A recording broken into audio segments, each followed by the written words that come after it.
I feel like we were always making we were just digging a hole deeper in our games. So it was in that sense it wasn't good, but throughout the year we started to find ways to manage games better, and that comes with our players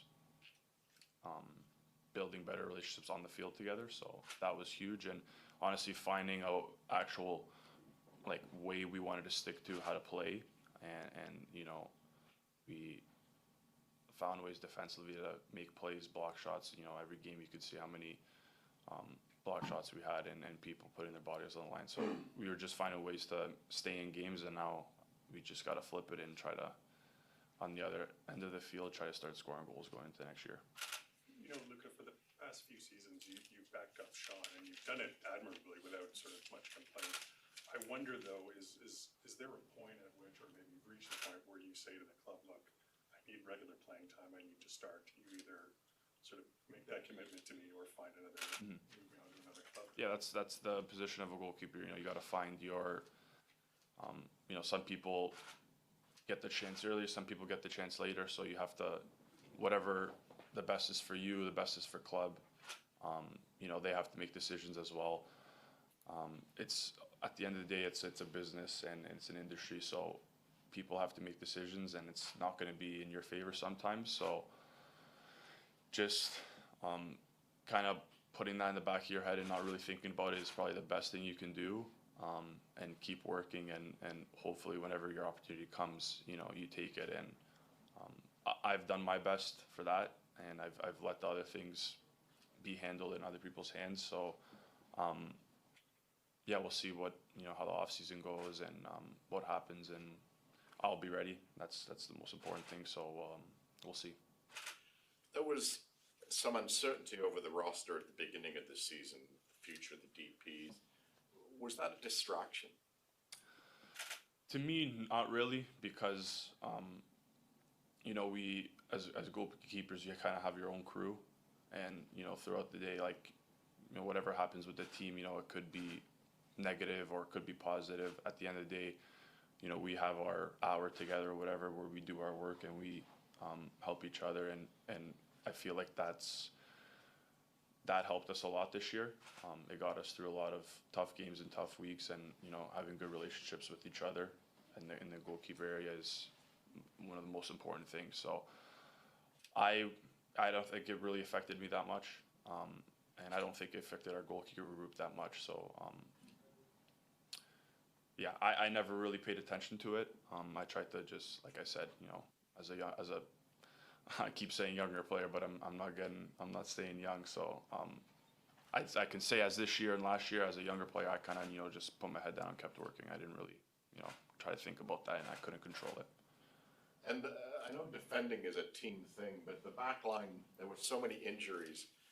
Just your thoughts about the players who kept stepping up, because it was pretty impressive the way that they kept bent but didn't break, so to speak. Yeah, that was definitely on our side. That was really well done from our players. A lot of people switched in the back line. Richie going left back, Kosi going center back, and Kosi's right back. Kobe left back. So many players were in different positions in different games. So for them to just understand what everybody needed to do, and in your position what you needed to do was very, very good. And we need to keep that going into next year for sure. It's always an interesting dynamic, the goalkeeping group. You're trying to grasp for that first spot, but it's competitive nature too. Just the dynamic with Sean this season and how it's been for you guys working so closely together. I think the dynamic's always good with Sean. From when I was first team, probably 2 years ago now. Right away he was a good professional. He's a good teammate, and we had a great relationship since. And I think it's shown this year. Sean's probably got us, I don't know, not too many wins because we haven't won, but kept us in probably 80% of the games. So it clearly worked out, and our dynamic was good.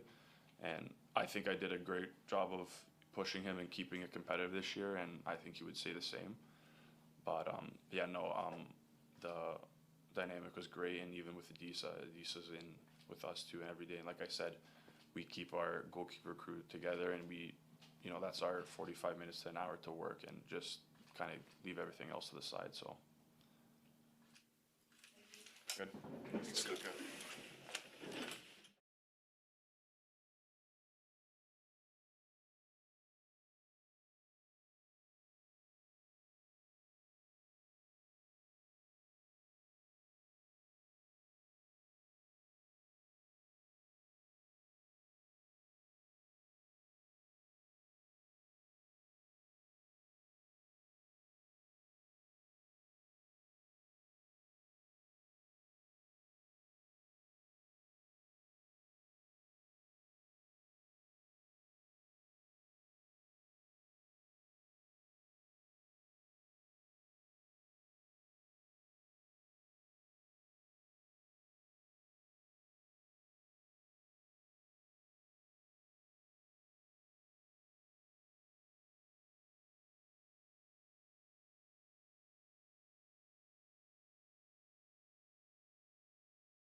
Jonathan, a challenging season, another one without the playoffs, but it ended, there were positives in the stretch run.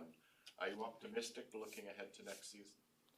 Yeah, of course. Yeah, it was a tough season um, for many reasons, but I think the group right now that's here and finished off the season can say that there's proof to be optimistic for next year. I think there's a good foundation and yeah, there's reason for to be hopeful that next year can start off well.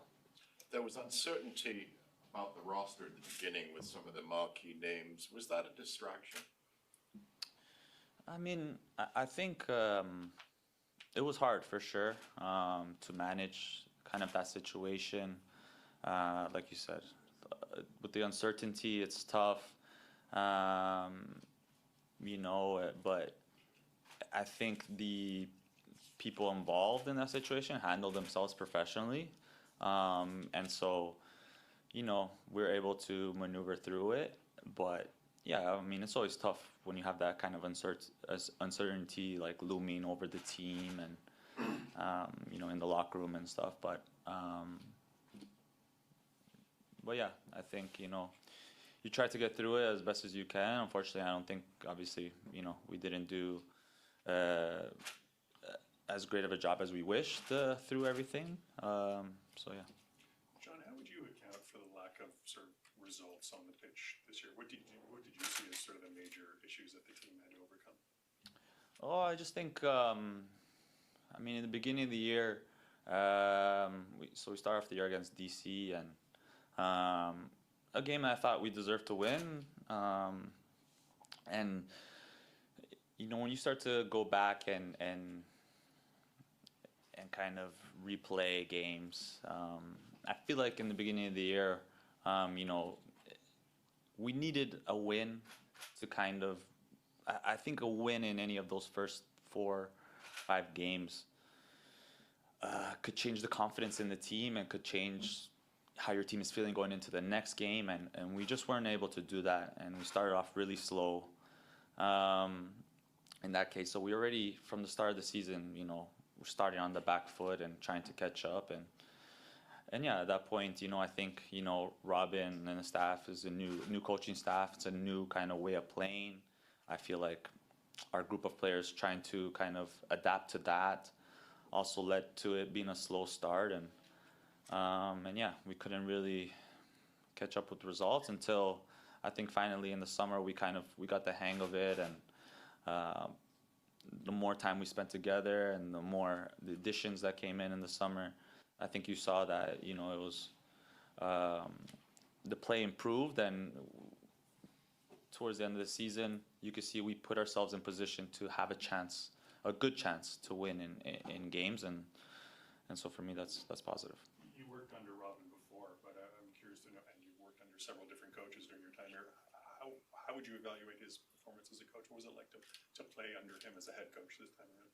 No, it's great. It's great to have Robin as the head coach. He's a very, very level-headed guy, smart guy.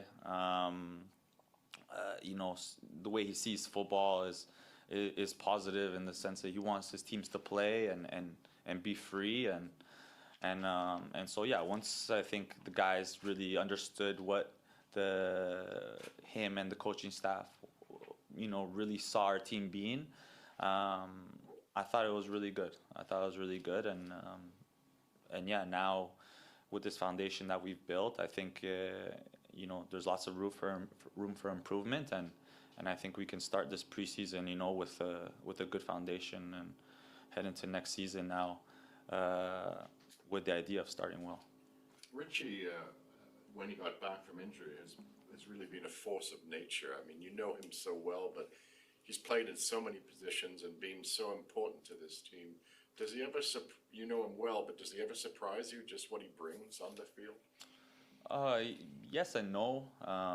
Surprising, just the fact of what he's doing is he's done it for now. I've seen him do it for a few years now, and him playing different positions and doing what's needed for the team, that doesn't surprise me. But the fact that he's able to do it consistently all the time is amazing. And yeah, I think I'm proud of Richie for, this is a second season in a row where he gets a unfortunate injury in the beginning of the season, and the way he was able to bounce back, especially this season, is a testament to the mentality that he has and how strong he is. And so yeah, I'm very happy for Richie, and obviously he's a huge part of this club and what this club will be moving forward. Jonathan, just a question on some of the young local talent that have got opportunities this season. I mean, going forward, as Robin kind of creates his own version of the organization, how important is having a Canadian identity and giving these young players a chance to maybe 3, 4, 5 of them to become a strong part of a squad throughout a full season? Yeah, I think it's very important. I think every club wants that, wants to build from within, and I think that's important here as well at Toronto FC, to build players for the first team and also to build players for the national team. It should always be the goal, and it's the reason why you have the academy. And so yeah, it's always important to have these young players as much as they can to grow every season, to play more minutes and things like that. So yeah, you saw, I think, a lot of guys, young players, get minutes and were able to show themselves this season, and now it's important to that we give them the resources that they can keep improving, and so that they can be bigger impacts to the club throughout the season. Jonathan, as the leader of the team, captain of the team, you had to transfer information from the coaching staff to the players in the field. How early did you buy into that? Obviously, you would have some challenges with the new coaching and stuff. How early did you buy into that? And is there anything you think you could have done differently in the early part compared to the last part? Yeah, no, I definitely buy into what Robin preaches to the team and how he wants the team and the mentality to be. I think throughout the season, I can always improve, and I will look to improve the leadership part for myself. This off season, it's always for me. It's about trying to get the team's mentality right for the situation that we're in, for the game coming up, and so yeah, this off season I will do things that will help me better understand the best way to do that for this team and for the players. So yeah, of course, and I buy into what Jason and what Robin and how they want our team to look like going into next year. John, you played alongside Alonso for a number of years now. I wonder if you saw a sort of a change or evolution in his game this season. Yeah, definitely. I think this season was a big step for Alonso. Third year in the league, and so he has a good idea now of how the league is and that level, and then also of who he's becoming into, or the player that he's becoming, transforming into. And yeah, you saw when he got a run of games, you really saw his confidence come out, and he looks like he's very sure of himself right now, and so yeah, Alonso, I think there's even still room for him to improve, and he wants that and he knows that. So this is for me not even the peak for Alonso. There's a lot to go for him, and I think he just needs to keep doing the things that he's doing. And yeah, he put himself in a position to be a really important part of the team. Yeah, and covering you both on the national team and the Toronto FC, the minutes are a bit different. How easy it is to adjust to your two roles? No, just here I have I'm the captain, and so I have that role to play, and it's easy. It's the national team. When I go there, if I play, I don't play, I'm there to give everything, and whether my number is called upon or not, I make sure that I'm ready, and yeah, if I don't get minutes, I once the camp ends, I focus my attention to Toronto FC right away, and make sure that my body is always ready to play whatever minutes that I'm called upon. Sean, every year has a different feel, a different set of goals, a different series of accomplishments. How are you going to remember this year? Yeah, again, like mentioned, I think it's a tough year, especially a tough start. But I think I'll remember it as, there was kind of, I guess, in the summer, for various different reasons, the team started to gel and it started to click. And so at the end of the day, listen, we didn't make the playoffs, and it's disappointing. So we didn't reach our goal, and that's disappointing. But I think we can say with the results that we've had in the last few games, we became a hard team to beat, and that's positive. And then in the last game, ending like that is also a positive, and it gives hope. It gives hope for next season, and so I hope I hope the club is now in position to begin really, I think, a new era, a new project, and get things going in the right direction again. Where do you think your game is right now, John, after 13 seasons? Yeah, I think I feel good. I feel good. I think it was a tough season for myself as well, especially the beginning part. I think I didn't do a good job of balancing, trying to, I think, lead this team, helping others, helping the ones around me, and then also, but still focusing on myself and making sure that I'm performing. But I think as the year went on, I was able to improve that, and then I felt like at the end of the season, along with the team, the play got better, and so physically the numbers are still good for me. I'm able to move around still the same way that I have been able to in the last few years. So it's about now just keeping a good balance of, yes, being a leader of the team, but making sure that my own performances stay consistent and good. Can I ask you about Sean too, because obviously you've played under a number of different goalkeepers during your time here. How influential, how impactful was he this year, do you think? Oh, huge. Sean, I think in a disappointing, I guess, season for the team, but Sean, I think, shined, and he kept us in a lot of games. Honestly, he himself gave us the chance to be in games. And Sean's an amazing individual. Honestly, it's an honor to be his teammate. His mentality and the professionalism of which he comes into every day for the team, for himself.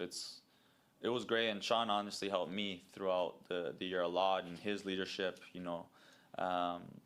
with the team and everything. So Sean was a great help, not only to the team, but for myself in a huge way. And yeah, he was probably the most important guy on the team this year. One last question. John, did you catch the Jays game? Did you take any inspiration or anything? What did you see on that? Yeah, of course. It's always an inspiration when a Toronto team is successful like that, and it's amazing to see the buzz in the city again. And the last time they were in the World Series, I was one.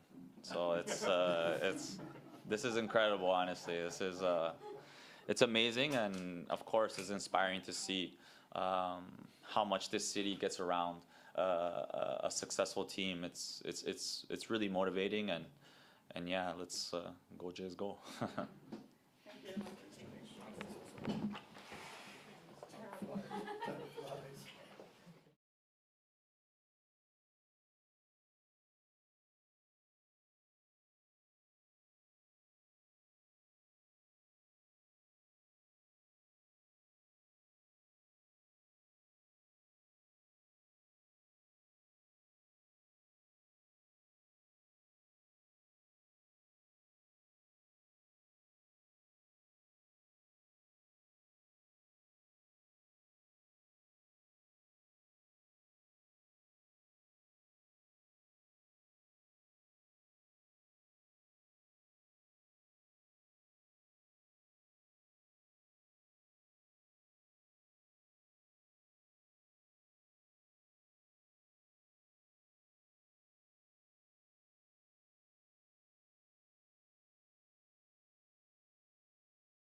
gosh, wow.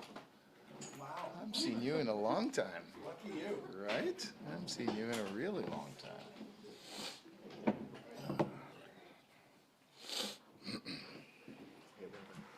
How are you, Neil?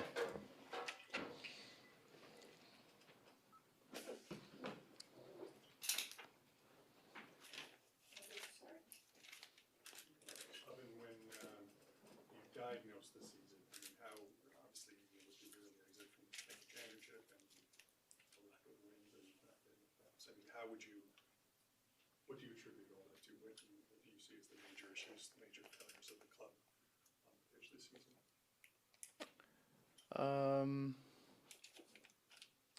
I think that's a fairly complicated answer just because, in a way, it felt like a number of different things happening in the season.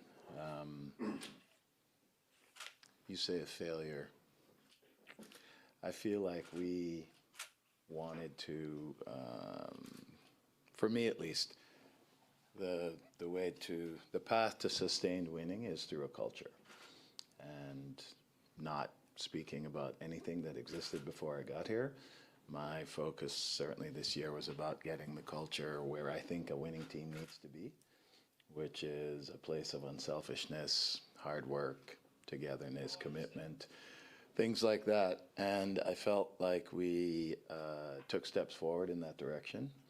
And, based on the way the season finished, the second half of the season, the way the season finished, it feels like a really good place to start next year. And the key for us is to make sure that we start right where we left off. Robin, there's been a lot of talk about the need or the search for a DP attacker over the off season. What do you think this team needs to get to the next level? Yeah, I think there's a lot of talk about bolstering the roster, and we're looking for everything, to be quite honest. I think I read somewhere today that we look like an expansion team. We have that many players potentially out of contract. And for us, it's really an opportunity to strengthen the roster while maintaining the culture that we have established this year. So clearly it's not that we're going to change the entire team over. We certainly want some continuity from what's been, what we've done and what we've accomplished this year.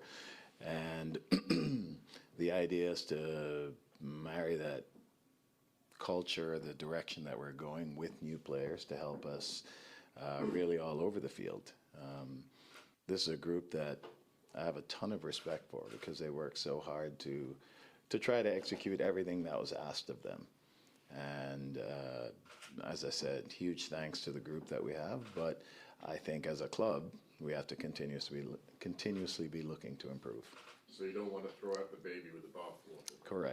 Correct, exactly. So we're looking at a number of things for sure, and it's easy to sit back and say, oh, you need a DP9, and I don't think any one thing is going to put us over the top. I do think it's a combination of bringing in more players,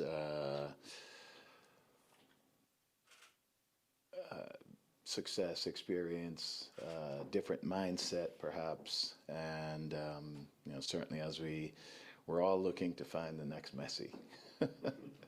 And I think that is a constant search, not only in this club, but probably in every club in the world. So with the heavy turnover expected, two questions. What type of people are you looking to bring in? And you mentioned you're looking for everything for players, but like where are you really going to focus in your search in terms of what type of players you want to bring in? I'll start with the first one because for me that is of paramount importance. The characters, I think, are a huge part of how you form and maintain your culture. And so for us, it's looking for players who we think have that mentality, that unselfishness, that willingness to work for the team. Listen, players, their careers are short, relatively, so everybody's looking for the most that they can get for themselves. But within that, there's also there's also the part of it that it's a team sport. So while everyone is looking for their own success, monetary success, obviously legacy, at the end of the day, that also fits with fitting into a team. And so I think all of us who have played, who in some sense you have to be looking out for yourself as a player, but the ultimate satisfaction is in winning, and the best way to a winning team is to get a group of unselfish people. So, and I think the best players know that. The best players know that they can't do it on their own. The best players know that they need a group. And so for us, it's really about a mentality of, or finding players of a mentality of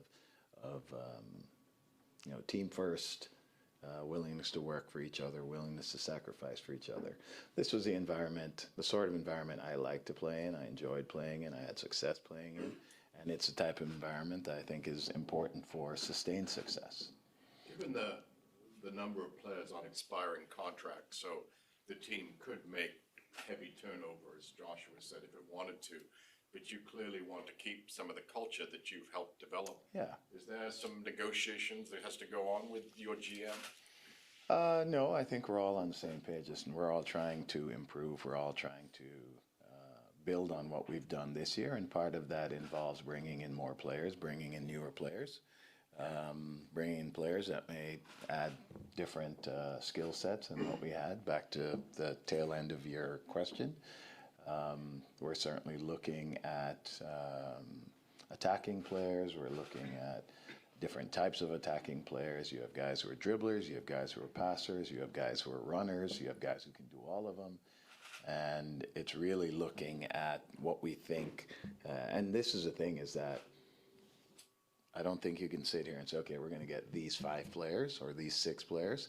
I think if you get this player, then player B might have to be a different player based on the characteristics of player A. Player C might have to be a different characteristics based on the characteristics of A and B. So we have the scouting department has done a really, really good job throughout the year of putting together a list of candidates, and we're in the process of going through all of that right now.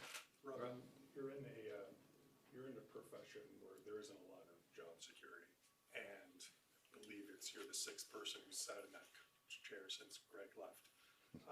How confident are you that you have the backing of the organization, and how secure do you feel, just given, with all due respect to the sort of progress that you made during the second half of the season, at the end of the day, the results necessarily weren't there and wasn't a playoff berth to come out. How secure do you feel?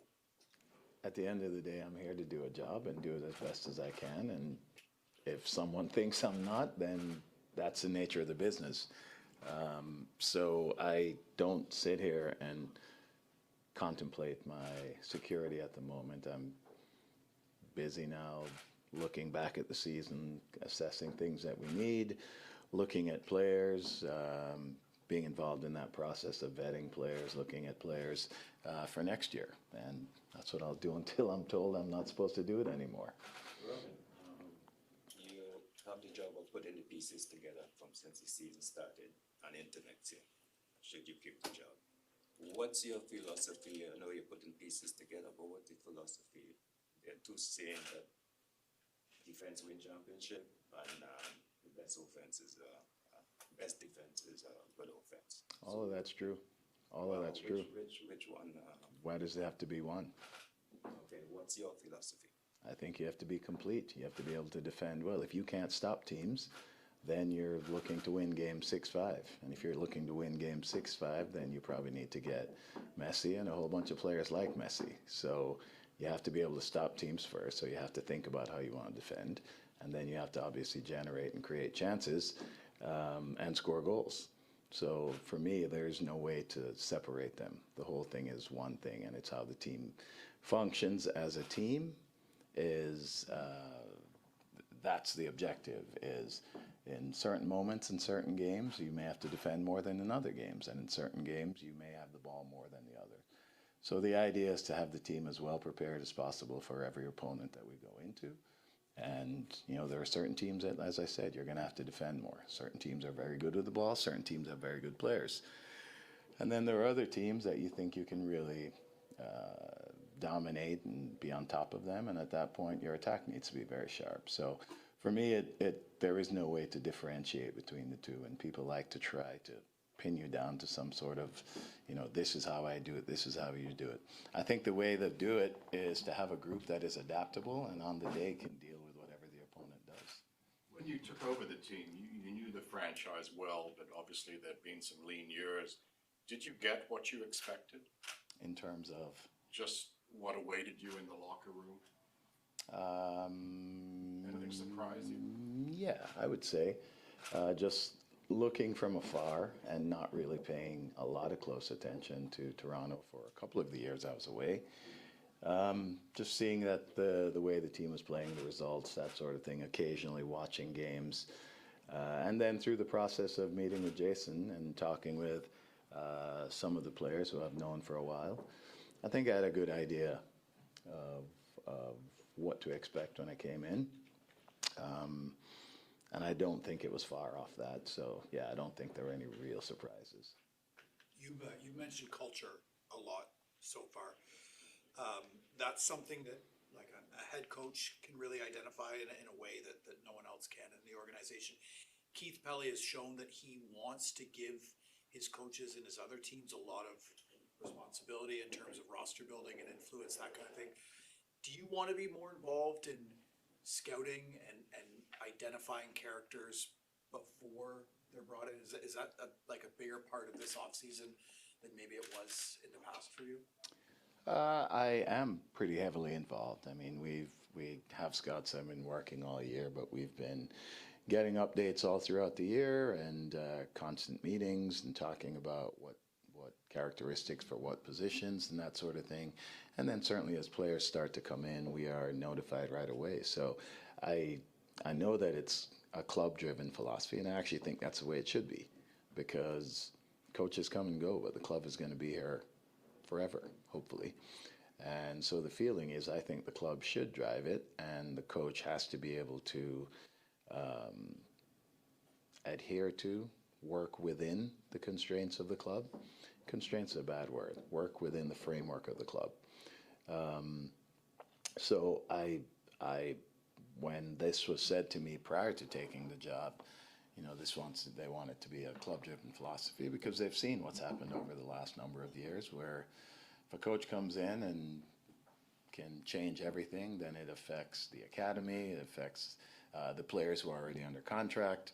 And if that doesn't work out, 2 years later, you're looking at an entirely different group, an entirely different philosophy. So I actually think it is the correct way that the club should be dictating the direction. I think the coach should have to fit into that. And at the end of the day, it's not so rigid that, we have to do X, Y, and Z. And if you don't like that, then you can't coach here. It's not that rigid, but it's staying within the framework of what the club, the vision that the club has. You worked with Jonathan during your previous tenure at the club. Now he's captain. Can you just maybe speak to sort of the difference between that Jonathan Osorio and the one that you worked with this year? I absolutely can, and I would love to do that, because I tell him all the time. I remember my first day here in 2015, and I remember the session, and I remember Oso, and talented and petulant and full of emotion. And obviously a very good player, and we did very well in the years that I was here, and Oso had a big part to do with that. But then to come back and see him now after all these years, I'm really impressed with the mature leader he has become.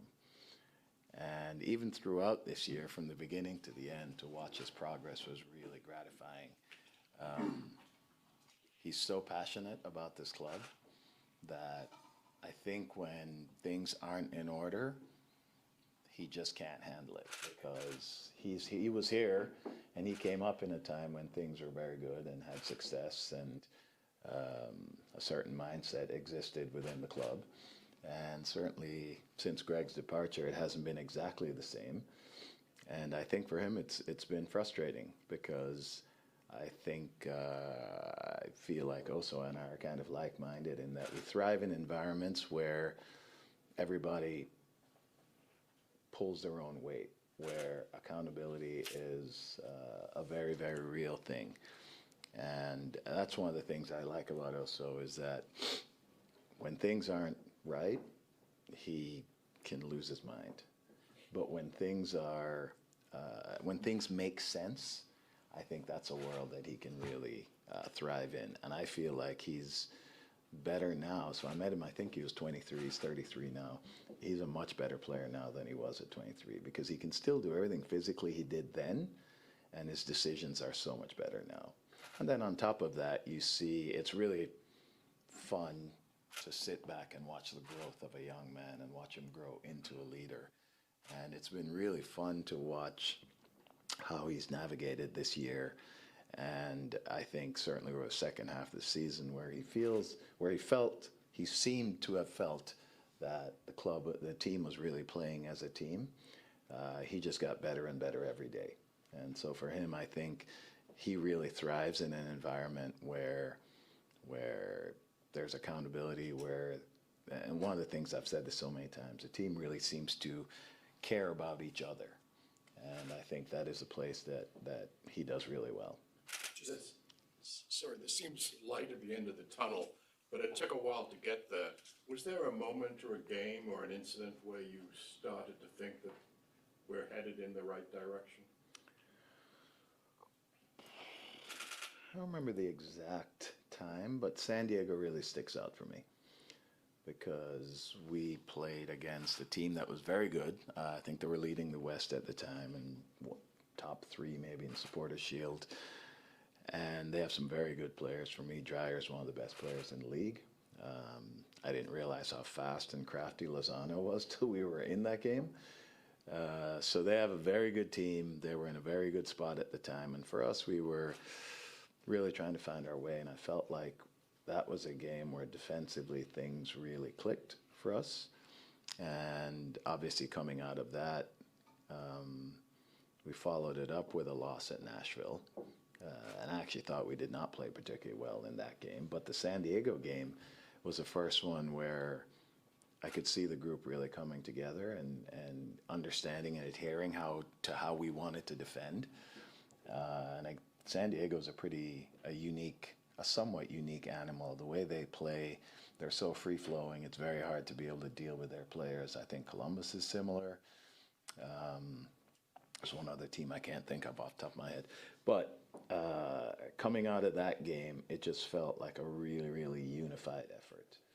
And, as a player, those are the things that I loved. As a group what I'm trying to create here is really what I loved as a player. Is when I think about the days of playing with the Galaxy, with Greg and Dan, and all the guys who were around from the very beginning, it became a close-knit group very quickly where we felt very accountable to each other.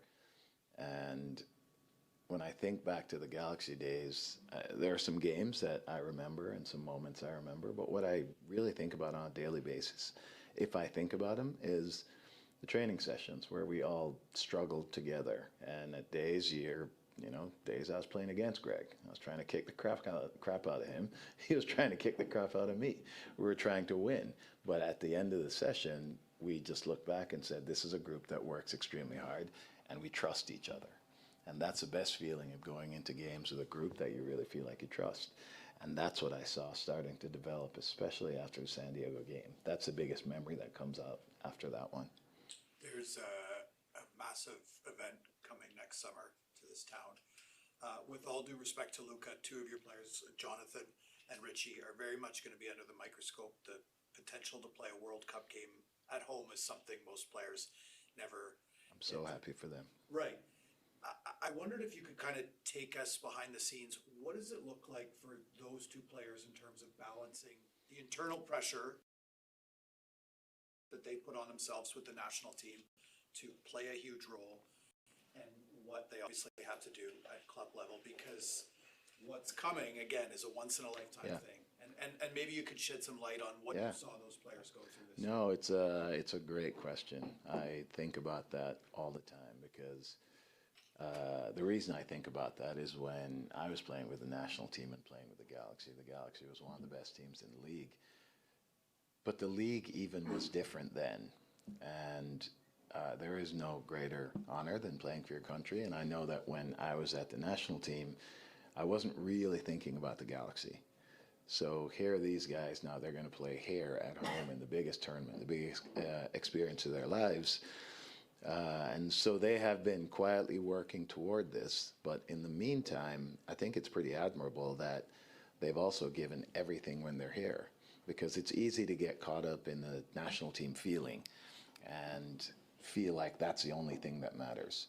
But this is a huge club in the league, and certainly in Toronto, and for Oso in particular.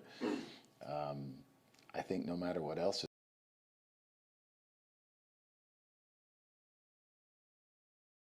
is going on, his heart will always at least be here as well. So I know he's working to get to that.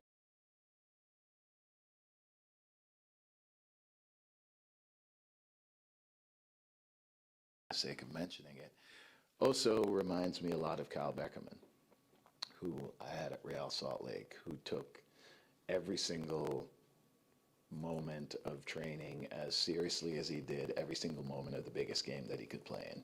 It was like from the second training started, Kyle was just on. And I never really thought of that comparison until about half an hour ago. And I feel like Oso's the exact same way. That as soon as training starts, he's at a different level of concentration. And even though he was at the national team, he comes back and there is no national. We used to call this national team hangover, when players come back from the national team and they're just not really into their club team because they're still kind of in that national team feeling. Oso shows up on day one and it's business as usual. And I really, really admire that about him. And I think Richie, the same could be said, and it's less evident maybe day to day because Oso wears it on his sleeve so much. But you look at Richie's performances before he went to the national team. You look at the level that he performed with when he was at the national team, and then you look at his level in the game when he comes back. I'm really impressed how committed they are to this, because what they're about to do and what they're doing when they're away from here, when they're with the national team, is the thing that they'll probably remember for the rest of their lives. But they still know that this is a group that needs them, and they enjoy this part of their life as well. And for them to balance it as well as they do, I think is pretty admirable, because I think a lot of times you see guys don't do that quite as well. And just to follow up on that quickly, with Richie in specific, you watch him with the national team, he's hitting a level that like maybe he never has before. Mm-hmm. He's made himself indispensable there. He won't answer this, but I guess the question is why? Why do you think he's been able to like do this so quickly right now? I think a couple of things. I just think his character. Richie he's a really good person. And I think whatever he commits to, he's into it 100%. So part of it, that's part of it. The other part of it is, I think physically, Richie's a freak. His ability to repeat the sorts of performances that he does is not normal, not in my opinion, because physically, to be able to generate that sort of power and intensity, week in, week out, 4 times in the last 2 weeks, I think. He was great for us before he went. He was fantastic in 2 games, and he was fantastic when he came back. I think that's extraordinary. So if you're asking why, I think A is because of his character, and B because I think physically Richie is pretty unique. This is a result-driven job you have, right? This one is for the young coaches. I would like them to know, based on the insecurities of the job, right, how you've been able to win, lose, and still maintain that type of composure that you have. I think you have to have belief in what you're doing. I think at the end of the day, you have to have conviction in what you're doing. And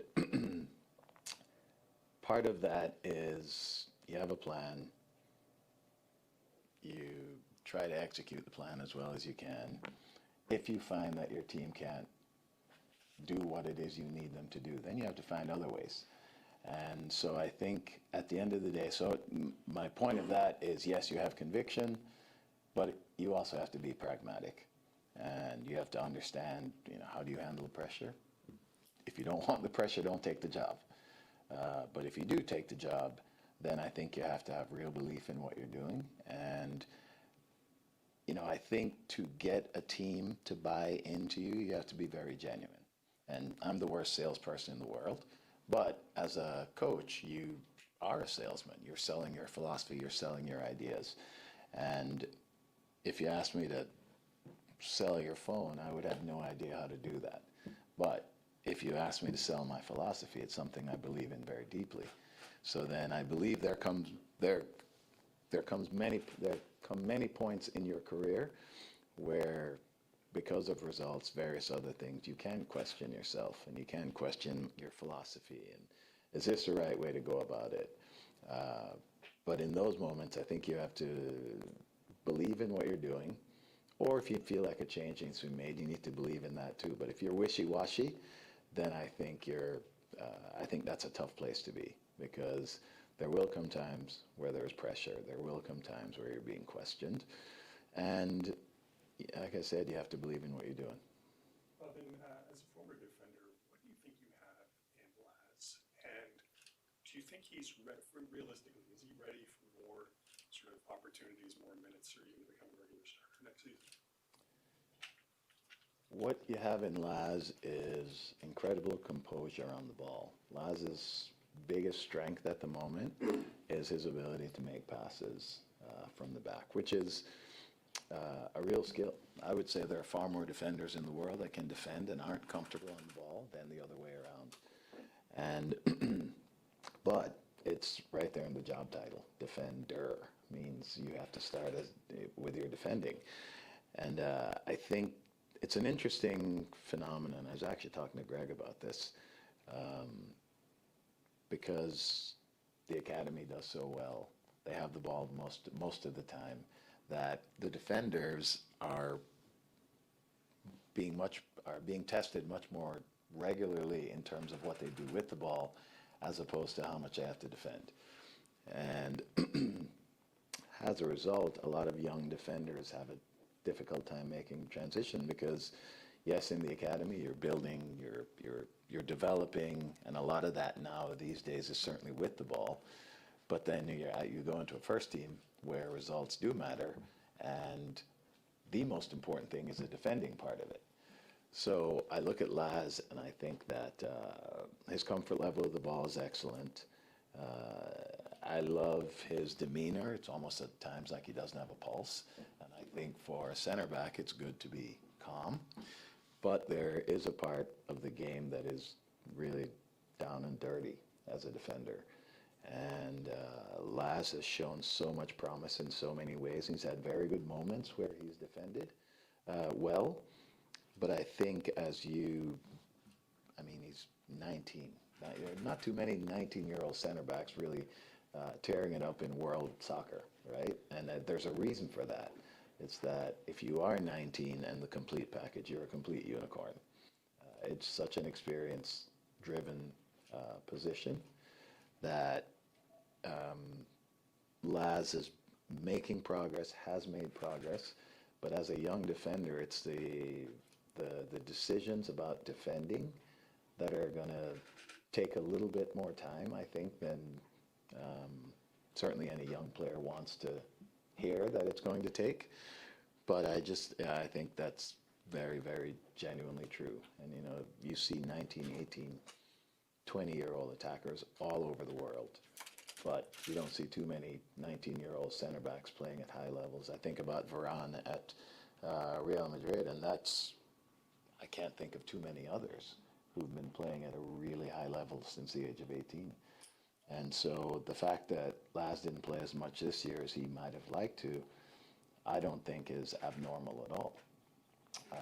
I think that he has made really good progress and will continue to progress. Will he be a starter next year? That's certainly up to him at this point. Any questions? Just a question on maybe bring it back to Richie also, the Canadian connection, like, how important is that for you in terms of your plan, the DNA of a club, to have it Canadian focused, or does it matter that much to you? The MLS roster building is tricky, but is that important for you in terms of the future and your plans to have that harness with your country? In my personal plans, you could talk about kind of a different outlook and, my responsibility of coaching a Canadian team in Canada. I think those might be somewhat different topics, even though the answer might be the same. Because what I was going to say is to have those two is critical. It's critical because they are playing at the highest level in this country. Every single young Canadian player in the academy looks at those two and admires them and wants to be like them. And so if they're inspiring our entire academy, think of how important that is to the future of the club. So in that sense, they're extremely important. For me personally, Oso is the heart and soul of this team. And when he is there, he demands a certain level of concentration, effort. And it's not like he goes around to each player and he's in his face, but everybody knows Oso. And if you are playing with him, you need to be dialed in. Otherwise, you're going to hear about it. And so for me, he is a really important driver of the culture and of the mentality that we want to have here. Richie does the same. He's not as vocal, he's not as overt in how he leads, but when you see somebody do the things that Richie does in training and on the field, you can't help but feel an obligation to do what that guy does, you know what I mean? And help him in his endeavor because of how he plays. So I think both guys are critically important to the club at the moment for the development of young players in particular. And then for me personally, at the first team level, they both are big time drivers of what we're trying to do. They are standard bearers. They really are. And they have been for a while, and it's fun to watch them. I met Oso 10 years ago. I met Richie 6 years ago, I think. And to watch how they've grown and matured is a really cool thing, because not only are they good players, but they're really, really good people who care about their teammates, and it shows in everything that they do.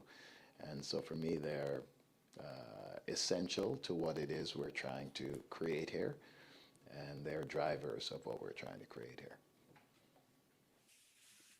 Good? Good?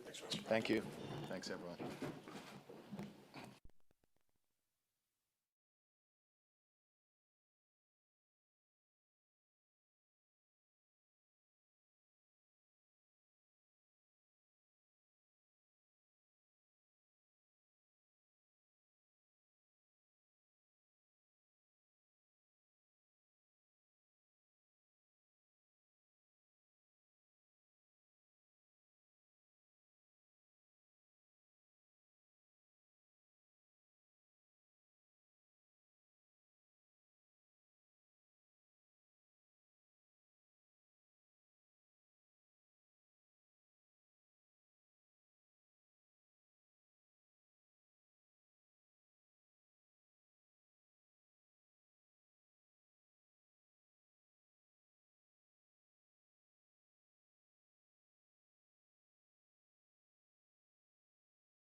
make it seem like it's a one-off, you know. Anyway, it's nice to see you all. Cash when you're done. Yeah, indeed. How you guys doing? Good, good. Jason, it's been a challenging season, but there does appear to be some light at the end of the tunnel, given the last 2 months and the performances. What kind of platform do you think you have for this team going into next season? Yeah, thanks, Neil. I think, considering the last 2 months, albeit not enough wins for our liking, the team really, we're proud of what the team was able to do as far as, really trying to create something, a base for us to build upon to move forward. As far as being together and competitive and resilient and all the things that we want our teams to look like, all working for each other, both with the ball and against the ball. We feel quite optimistic that we're beginning to see some of the fruit of a lot of hard work of the first team staff and of the players, really who committed to each other and committed to the ideas of trying to build something and be some of the pieces that we can look forward to next year and hopefully be the start of something special. Fair to say that you talked about it before, about the need for a DP forward to come in. Fair to say that that's one of the top priorities, and what other pieces are you looking at? Where do you think the team needs to strengthen? Yeah, John, that's correct. So I think for too long, it's certainly not lost on us that, in MLS, most of the teams that are seeing sustainable success have a guy at the striker position who can deliver week in and week out. And for too long, unfortunately, we haven't had that. There's a few reasons behind that, but really, the most obvious reason was just considering the resources in the DP space and what we didn't have access to as far as those discretionary monies. And now, for us to being afforded this opportunity in this landscape to invest in this way, we certainly are looking forward to the opportunity to add a DP striker and what that would mean, as we've seen what it means in a lot of clubs in MLS. Certainly what it's meant to this club in our strong years and our successful years. And so that certainly be a top priority. Additionally, I think just, again, not breaking news, but certainly we have quite a few positions certainly that are going to become available and for us to look to explore. And so, I don't believe that there's a portion of the field in which we shouldn't be looking to strengthen and bolster, right? So even though considering our defense was able to put up some pretty strong performances as far as goals against in the Eastern Conference, the right type of profiles, mentality, characteristics in the back line, the midfield, wide positions, the attack are going to be things we're all focused on and improving. It really is, the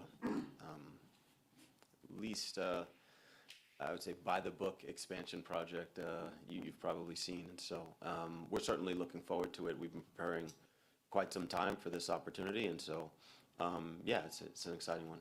You've had quite a lot of time to review this roster.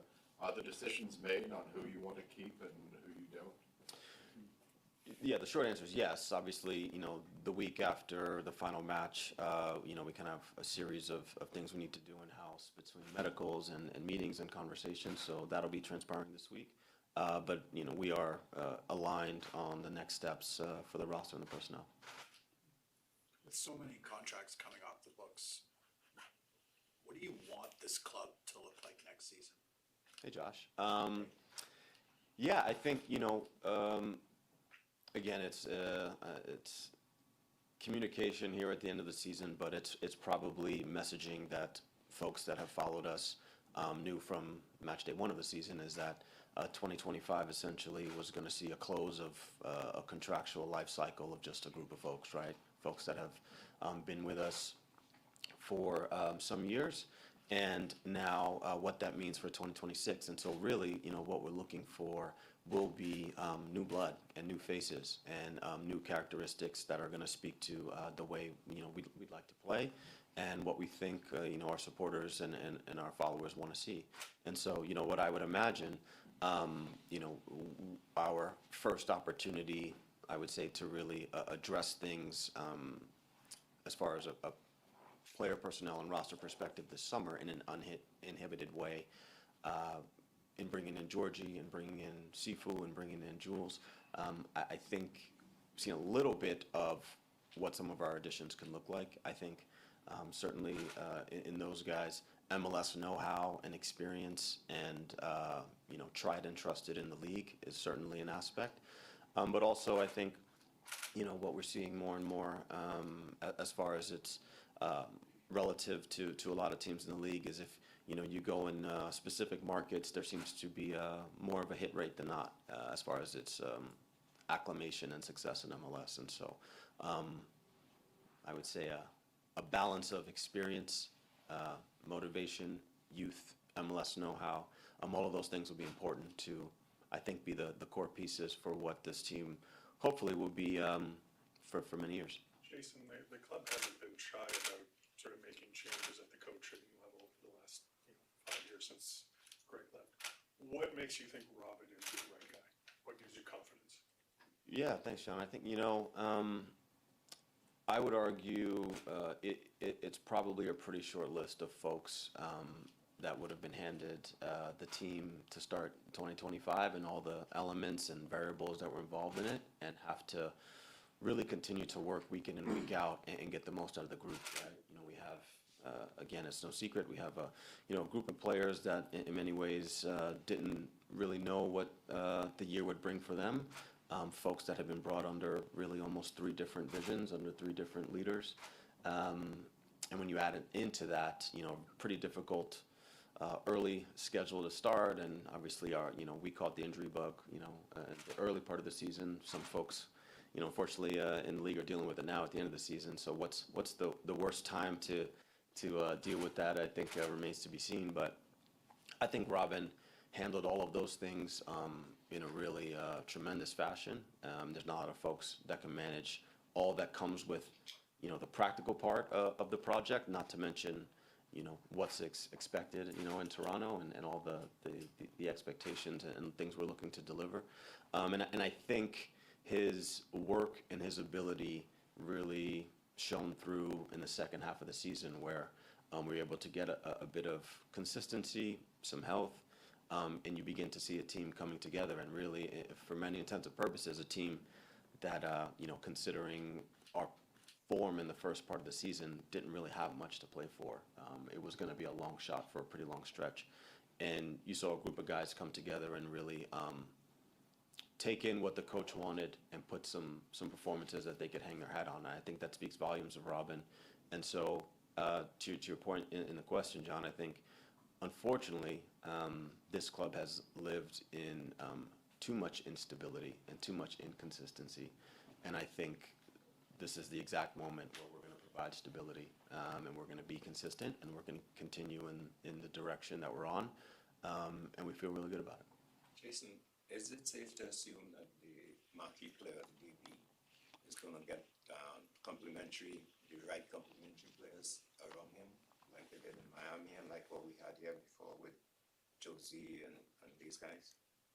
Yes, 100%. I think, what we've certainly have been really focused on, one, and I think, probably Robin would allude to this more than I, is just as far as the player's character and motivation. But also, we understand that it's very important that when we bring players, specifically players that we invest in, how they complement each other, right? How they complement each other on the pitch and the ways that the pieces will fit, right? Essentially, a team is one big puzzle. And it's great to have a bunch of shiny things, but if they don't fit together, it doesn't necessarily matter. So the fit will be equally as important as the pedigree and equally as important as the character. Where are you in the search for a DP? Are you close? Do you have a list of 5, 10, 50? Yeah, so I would say we have already worked through a long list and we're operating through the short list. There's folks currently in the scouting group that are out in markets, watching matches, meeting folks at this moment. So, it's certainly not something that we're picking up right now. I like to think ever since, call it the off season where we sat at this time last season and,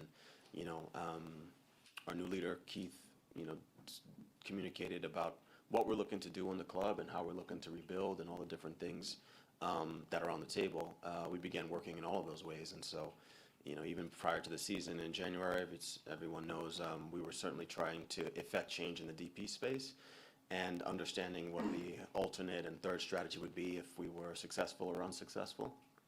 I think that shown true again in the summer when actually we were able to effect pretty big sweeping change for our club, and our ability then to already have identified Georgie and be on our way as far as securing a player who clearly is a massive part of what they were doing in Colorado. And so being prepared, almost 2 windows ahead as far as what we're looking to do has shown to be quite valuable for us, and I think we'll continue to work in those ways. Just following up on Neil's question, do you foresee sticking with the 2 DP model or switching to the 3 DP model? Has that decision been made? Is it still to be made? It hasn't been made, but what I would say, John, is it's nice to have the ability to do both. Sure.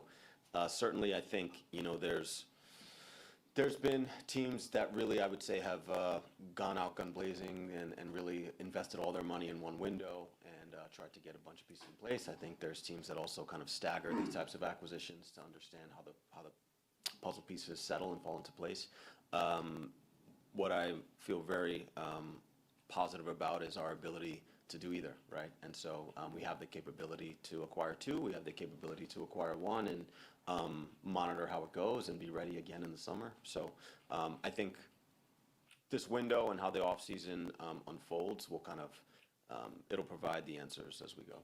How active, if at all, do you envision being in the MLS free agent sort of market this offseason? Yeah, I think, what we've seen at least, since MLS has adopted kind of the trades for cash and kind of opened up the restrictions a little bit is, there was a moment in time when I would say back when I was a player where the trade market was actually very active. And then there was a moment in time where it became dead and like there were really no trades happening. I think once again, because of the kind of loosening of these types of restrictions and opening the market that I believe, call it the intra-league type of transactions, people have an appetite for it again. And I think, there's not really a league like MLS, and so there is a real value to proven commodity within MLS. And so, I believe we're going to be evaluating all the different mechanisms, right? That's end-of-year waivers and re-entry draft and free agency in a real way, because our club, we do find, and we will find real value and importance in MLS know-how. Josh, this may be a off-the-wall question, but does having a home World Cup help you attract people? The short answer is yes. I think so. It's twofold, right? In this moment in time, I would be lying to you if I told you that we are currently receiving, well, not currently, but from the summer till this point, the amount of interest, phone calls, and inquiries we're getting about our project, what are we looking for, and would we entertain certain folks. It's been an exponential increase from this time 12 months ago, and I think that speaks to what we're hoping, we're hoping to show everyone, not only in the league but around the world, is Toronto has always been an incredibly big player in North American football, and we are priming ourselves to be that again. And so it's exciting to feel the excitement from folks externally. I think the flip side of it with the World Cup is, naturally there's going to be a spotlight on all the host cities, on all really MLS clubs and the league as a whole. And I think what is very interesting is to now have the best players in the world stepping foot in the different MLS markets and understanding our infrastructure, our support, what the quality of life is actually here in MLS, because there's still far too many folks who look at MLS as like this distant league where like, oh yeah, well that's where the handful of names that they recognize, the Torontos, the Miamis, the LAs, et cetera, to actually get folks in markets and see what we have to offer. I think I'm hopeful that'll lead also after the World Cup, bunch of folks that want to stay, right, and want to explore this league in a real way and have a better sense of what MLS is. Yeah, is it hard to sift through that? Because you mentioned stability a few times. You want to take advantage of the moment, but you also want that moment to last far beyond 2026. Is it hard to sift through the interests that you're getting and trying to sift through who's interested in making themselves known ahead of the World Cup and who could potentially be a fit long-term here, right? Of course, I think trying to understand folks' motivations and the reason behind things is always a tricky business in professional football. At the same time, I think we've done a really good job of identifying the type of folks that we're going to want in the building, and the folks that this project speaks to them, and we'll need to continue to do that. On the flip side, I think what is most interesting is, in 1994, a World Cup comes to this part of the world, and MLS doesn't exist, right? And so call it out of the momentum and inertia of the global game coming, to North America and to the country down in the U.S., MLS is born, right? And so no one really would have seen that coming, and now we see what MLS is today. And so what actually is quite interesting is on the kind of the heels of a World Cup here, right, in Canada and in Toronto, what is ahead, right? And so what actually are the opportunities? There's probably things that aren't even on our radar, right? That may come from the biggest event in the world coming in our backyard, and what might be. So that's all exciting. Do you have a sense of how the World Cup is going to affect the team schedule next year? I do have a bit of a sense, but I don't know how much of it is public or not, so I can't really speak to that at this time, unfortunately. Just a question on the roster rebuild, and whenever you use that term when you're going out there recruiting, is it a little bit of a dangerous term to use when you're presenting yourself to possibly interested parties, like a rebuild? Do you feel it can be potentially a bit of an impediment when a player hears that, and a little bit of responsibility expectation, or does it appeal to a certain type of player that you guys are actively trying to recruit? That's a really great question. So what I've found is it's typically the opposite. And so usually players of a certain pedigree are always being pitched something, right? Someone's trying to sell them something. For us, for instance, to take an example, is Georgie.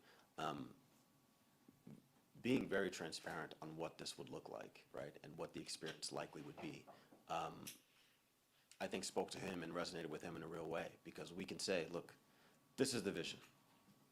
You are going to be the number 10. You're going to come into market really for the second half of the season is to come get a lay of the land, understand your teammates, understand our city, understand our club. What does it actually mean to play for Toronto? What does it mean to have big expectations for Toronto? The next 4 months, we believe, are going to look like this. In the off season, these are the actions that are going to happen. To start, in preseason, we imagine this will be the personnel around you. You go 6 months in the next window, we believe it then will look like that. And so I think most players want honesty, right? It would have been different if we went to Georgie and said, hey, Georgie, look, we're getting you because we're making a playoff push, and we're going to, do 5 different other things because we're all in, and 2025 is it, right? Versus understanding and saying, look, Georgie, no, this is actually the plan. These are the ideas. This is how it's going to come to fruition. Does that speak to you, right? And so I think the off season will be a slightly different version of that, right? Because it's not the summer of 25, it'll be the winter of 26. But what the ideas will be for the group, how it will evolve over 12 months, over 18 months, and what are our goals and our aspirations. And so I think being on the front foot as far as transparent has worked well thus far, and I think we'll continue to do that. You were able to add a lot of general allocation money in your coffers during this. Thank you. No problem. Two-part question. I saw that Montreal ended up picking up the option for Maddie. Does that mean you get the extra $50K? And with regards to the transfer of Debbie Flores, are you going to convert the proceeds of that transfer into general allocation money as well? Both answers are yes. So yes, we will receive money for Maddie resigning, and we are converting the cash received for Davey to GAM. Just on the designated player conversation, you mentioned a few times the importance of MLS know-how in your players. Does that factor into the designated player search at all, or is that kind of in a different bucket? It does. I would say we're not excluding MLS as far as markets for a new DP9. What can the public look forward to in listening to this in terms of, are you shooting for the highest based on the DP you're pursuing in terms of winning it all, or just making the playoff, just for the public consumption? Yeah, I think, the goal for, are you speaking specifically about the DP acquisition? Yes. Yeah, I'd say the goal is to get the perfect fit. I believe, and I think it's no secret here, that MLSE and our ownership have always been very deliberate in their intention in spending on the team to ensure the team is as successful as it can be. And so we'll continue to do that. We'll do that in the striker space, but the player that we secure is going to be the right fit. It won't be the player won't be brought on for any other reason other than it's not only the right player but the right person that's going to drive us forward. You mentioned the injury bug before, and the team certainly had been a lot of injury bugs this year. When John was here, he talked about the possibility, he said, wanted to explore the possibility of setting up in a warm weather spot for the full duration of preseason, and even for the first couple of weeks of, the regular season, be based on some warm weather spot where you can be in a nice climate, train on turf, train on grass and not be on turf like you would be up here. Is that something that the team would consider doing ahead of next year? Yeah, is our preseason stuff public? Okay. We have looked into that. We're likely to adopt some version of that we'll disclose, I believe, at a later time. But that isn't lost on us. I think, it's something that fortunately a handful of clubs have to manage, specifically early in the season, is just the climate and our ability to train on, the surfaces we prefer and how often we need to do so. And so that's something that we have looked into, and I believe there's going to be some modifications. Robin, just one on you. I think this was the first year in a long time that there wasn't a president of the club kind of overseeing things. This was the first full season in a long time. Just for you personally, how did you manage this season? How do you think you grew this season being in the role without kind of a president to report to, right? Yeah, thanks for that. I think, it's, first of all, very empowering, and I feel incredibly supported to be afforded the opportunity to work. And I think that deserves a big thank you to Keith and to really our organizational leadership for affording me that. I think I'm also pretty fortunate in that I have an incredible group of folks around me. I see Tanya in the back, Sean Rubio, our technical director, Chris Schufelt. There's folks in this building that what I would say is without them, the lights turn off and this building goes dark pretty quickly. And so it's been certainly a massive responsibility and certainly a lot of work, specifically where, the club was to start the season and the things that we were trying to do. But I feel very fortunate and very grateful to be working in these ways with these people. And I think we've done a lot of things and put a lot of things in place that are going to lead to success. Jason, sorry, John. In terms of that recruitment again, looking at that World Cup, seeing Richie also seeing that level of them being essentially draped in red and white and being poster boys, does that sound intriguing to you when you pursue certain targets, that you look at World Cup on home soil and say, maybe we look at a Canadian squad for potential targets moving forward? Yeah, there's no doubt. Again, similar to MLS,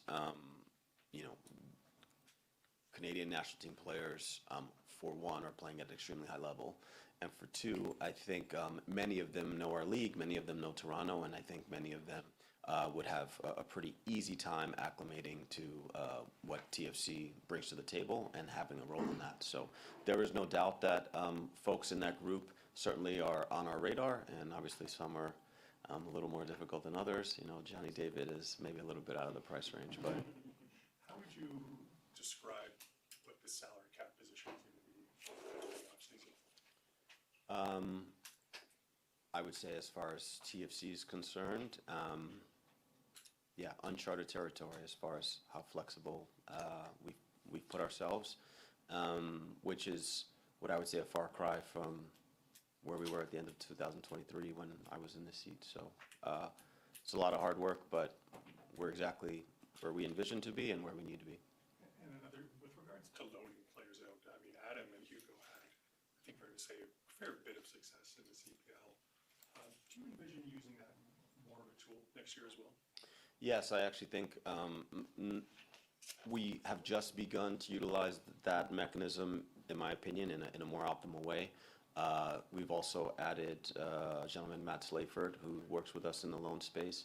And so having a dedicated stakeholder to kind of guide us through that is only, I think, going to lead to more fruitful opportunities.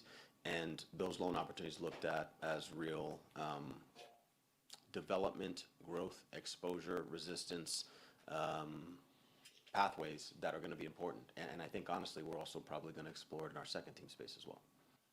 Jason, how different does it feel heading into this offseason? We've talked about, the roster space you guys have. We've talked about the foundation that's been laid, the cultural change. How are you seeing that difference manifest in the conversations that are happening? No, don't I look like I get a little more sleep? Yeah. Yeah, I mean, the difference, what I would say is yeah, it's quite a big difference. I think this time last year, Keith was at the table communicating about how we're at a point where the club needs to chart its own course, and we need to rebuild every aspect of our organization here, and everything is on the table. And I think from that point, there's been so many changes. When you talk about, obviously, the coaching staff of the time left, there's been changes at the highest level of organization in the ownership space. New first team staff, T2 is, mandated philosophically to operate differently, the academy differently. We feel very proud to have populated our second team with a lot of young, aspiring players. We have a handful of them now going to be joining the U17 World Cup. We have a player on the Guardians list. All of these things 12 months ago were just really ideas, and to be able to put those things in place. Unfortunately, most of them are, call it, under the hood, behind the scenes type work that, unless folks like yourself really follow the day-to-day and the minutia, get to see change. But, unfortunately, too many folks see us only on match day, right? And they see a team that really had a tough go of it in the first part of the year. They see a lot of the same faces, and so, I think it can be received as there is no change, right? But we've changed quite a lot in 12 months. And the change will continue, and improvement will continue, and growth will continue. And yeah, we feel optimistic. Thank you. Thanks, everyone. Thank you, guys. Thanks for everything.